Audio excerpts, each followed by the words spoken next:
தமிழக அரசு பிப்ரவரி 7ஆம் தேதிக்கு ஒத்திவைக்கப்பட்ட போக்குவரத்து ஊழியர் பேச்சுவார்த்தை.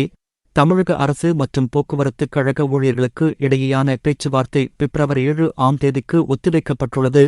தமிழக அரசு போக்குவரத்து கழக ஊழியர்கள் அகவிலைப்படி உயர்வு உள்ளிட்ட 6 கோரிக்கைகளை வலியுறுத்தி டிசம்பர் 19ஆம் தேதி வேலை நிறுத்த நோட்டீஸ் வழங்கினர்.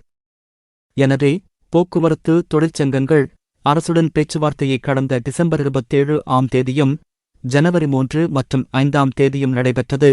பேச்சுவார்த்தையில் எந்த உடன்பாடும் எட்டப்படாததால் திட்டமிட்டபடி போக்குவரத்து ஊழியர்கள் ஜனவரி 9 மற்றும் 10ஆம் தேதிகளில் போக்குவரத்து ஊழியர்கள் வேலை நிறுத்த போராட்டத்தில் ஈடுபட்டனர். பின்னர் ஜனவரி 19 வரை வேலை நிறுத்த போராட்டத்தை தற்காலிகமாக நிறுத்திவைப்பதாக போக்குவரத்து தொழிற்சங்கங்கள் அறிவித்தனர். இன்று சென்னை அம்பத்தூரில் போக்குவரத்து ஊழியர்களின் முத்தரப்பு பேச்சுவார்த்தை மீண்டும் நடைபெற்றது. தொழிலாளர் நலத்துறை தனி இணை ஆணையர் ரமேஷ் தலைமையில் நடைபெற்ற இந்த பேச்சுவார்த்தையில் அரசு போக்குவரத்துக் கழக அதிகாரிகள், தொழிலாளர் நலத்துறை போக்குவரத்து தொழிலாளர்கள் கலந்து கொண்டனர். இன்று 2½ மணி நேரம் நடைபெற்ற பேச்சுவார்த்தையில் சமூகமான முடிவு எட்டப்படவில்லை. இதையொட்டி பிப்ரவரி 7ஆம் தேதிக்கு மீண்டும் பேச்சுவார்த்தை நடத்தப்படும் என தொழிலாளர் தனி இணை ஆணையர் தெரிவித்துள்ளார்.